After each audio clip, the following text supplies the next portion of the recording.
Assalamualaikum, nama saya Nurul Izzati binti Azizan dan nama matrik 000299. Okey, hari ini saya akan terangkan tentang projek sistem saya iaitu booking tiket wayang. Okey, saya akan explain lebih lanjut selepas video ini. Okey, pertama saya akan explain tentang flowchart untuk projek saya.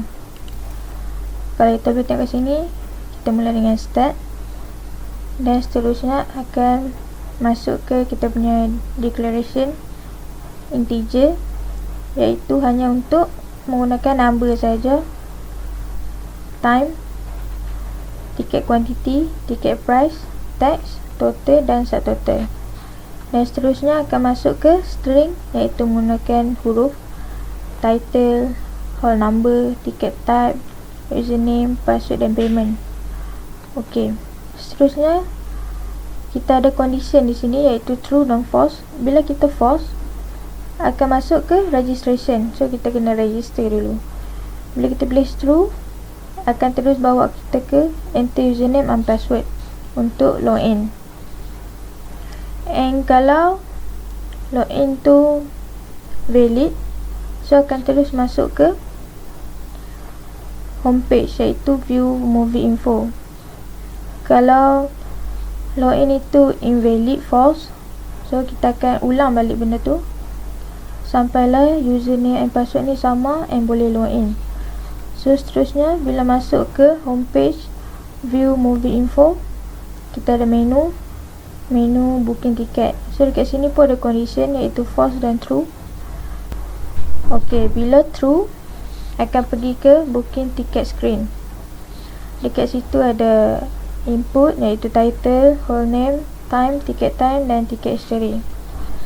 And dalam form yang kita akan isi tu ada kategori harga. Dekat sini kalau kita boleh tengok, type adalah adult, price 16, child RM10, senior RM15, student RM12. Dan kita kena isi dan pilih ikut harga yang ditetapkan.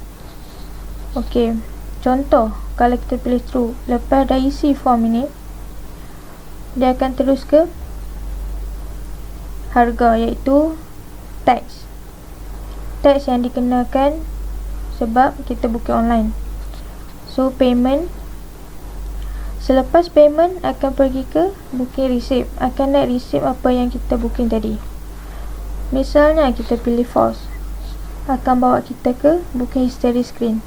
Dan dalam booking history screen tu ada booking table data, and selepas booking table data dia akan terus ke logout. Dan selepas tengok booking receipt juga akan terus ke logout. Okey, itu saja flowchart untuk sistem saya.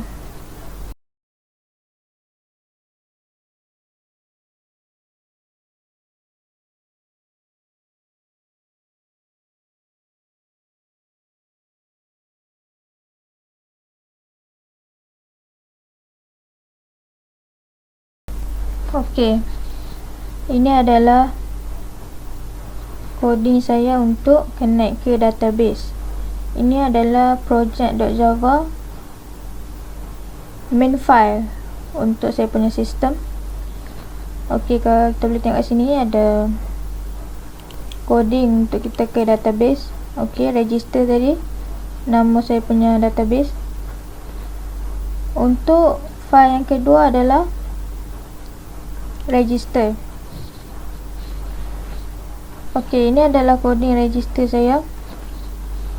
Kalau kita boleh tengok dalam button register, okey, saya ada declaration iaitu nama yang ada dalam form, contohnya name, email, password. Okey, kat sini kita ada if else. Okey, sama ada username dah diisi, password dah diisi, atau password tak sama, atau username dah ada, already exist, dan else akan masuk ke register successful. Ini adalah coding untuk kita masukkan data ke dalam database. Okey, seperti yang kita tengok ni, insert into users, nama table saya di database.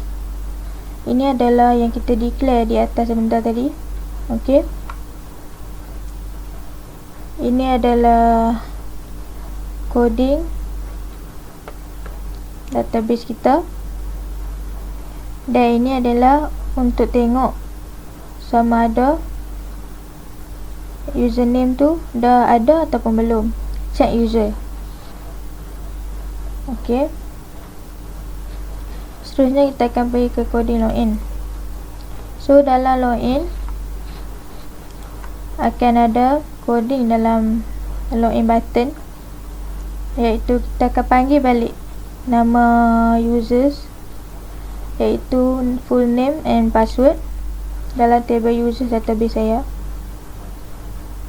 ok, kat sini pun ada if else. ok, and dekat sini kita akan letak option pin message dialog untuk incorrect username or password. ok, dan kalau kita boleh tengok kat sini ada coding homepage. Ini adalah coding untuk kita masuk ke homepage. Selepas login akan masuk ke homepage, so kita kena declare kat sini homepage. ok, ini adalah button untuk back ke register, so kita akan declare register kat sini. Nama file kena sama. ok, so seterusnya homepage. ok, untuk coding homepage, ok, kalau kita boleh tengok coding dalam homepage, kat sini ada banyak swing jpanel, button yang saya dah declare untuk buat interface. ok, kalau kita tengok kat sini GUI dia ada welcome user, ada gambar PNG yang saya ambil and color.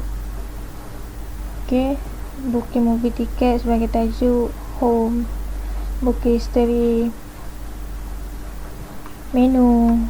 ok, logout yang saya buat. ok, seterusnya kita akan pergi ke book receipt. ok, dalam coding book receipt ni firstly akan ada kita declare integer price. ok, harga, dan kita declare table. ok, dalam ni pun ada model, default, table model. JTable 1 ni adalah nama untuk table saya. ok,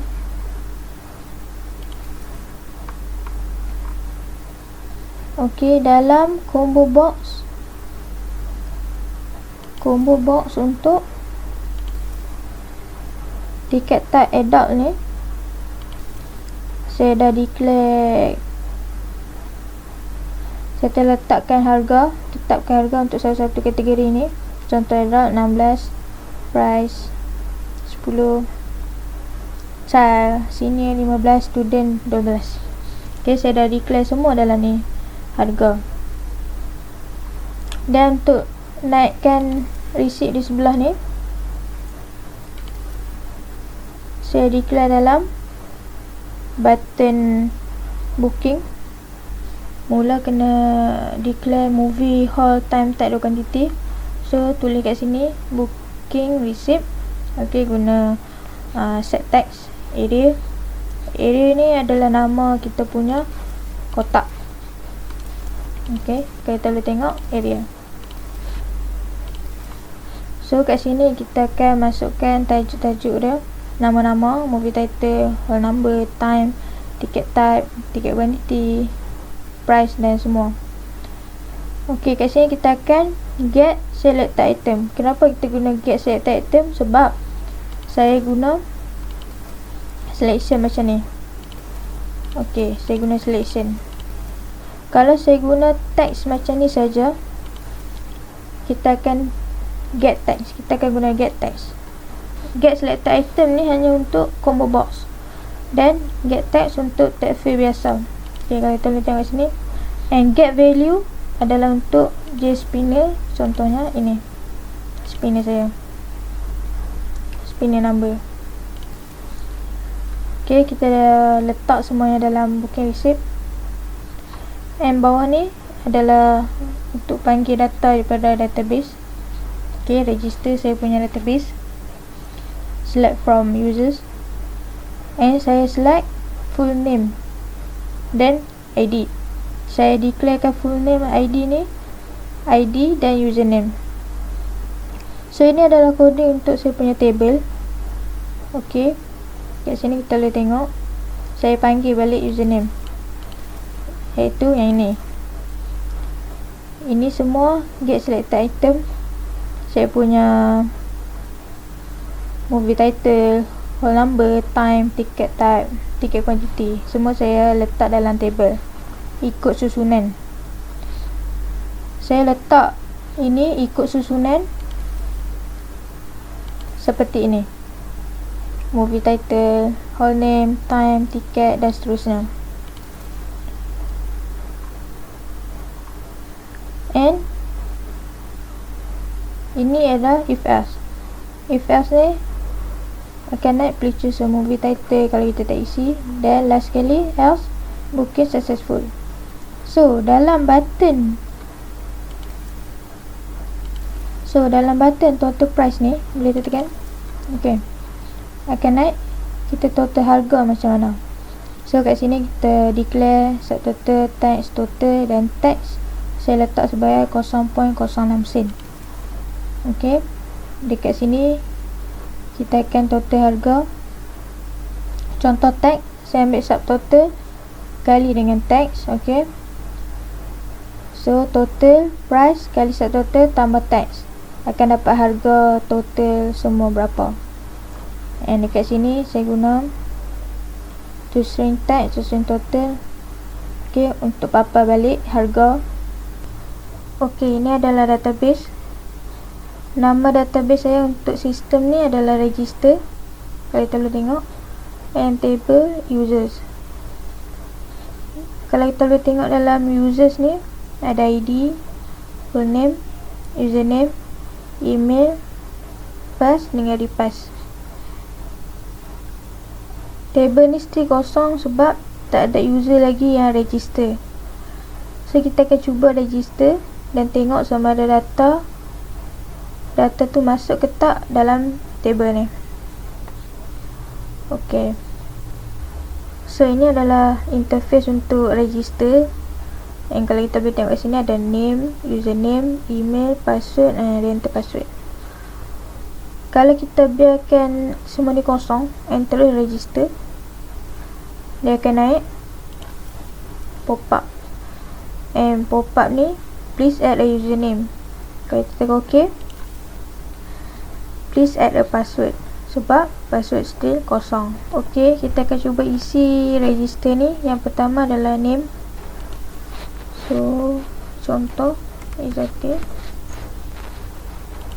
username, email,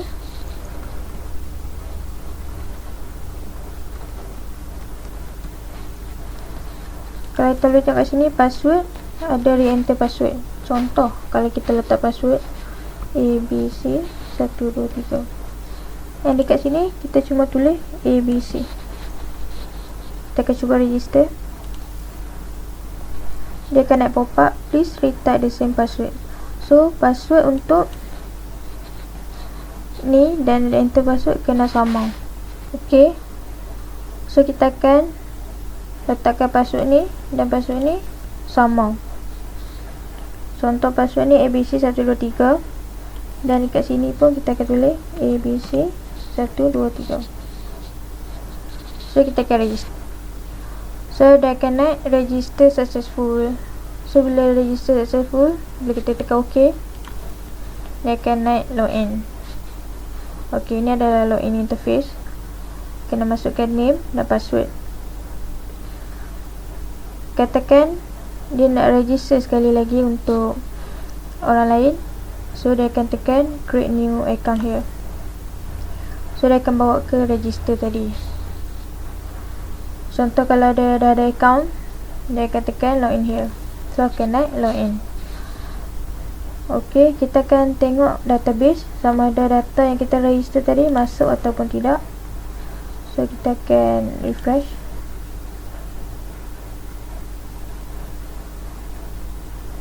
Ok, Ini adalah data yang kita isi tadi. Izzati, vampire, email nurul.gmail, dan password dengan repas abc123. Kita akan guna data ni untuk login masuk ke homepage. Kalau kita boleh tengok dekat login, dia minta name and password. So name kita Izzati and password adalah abc123. So kita akan cuba untuk masuk ke homepage.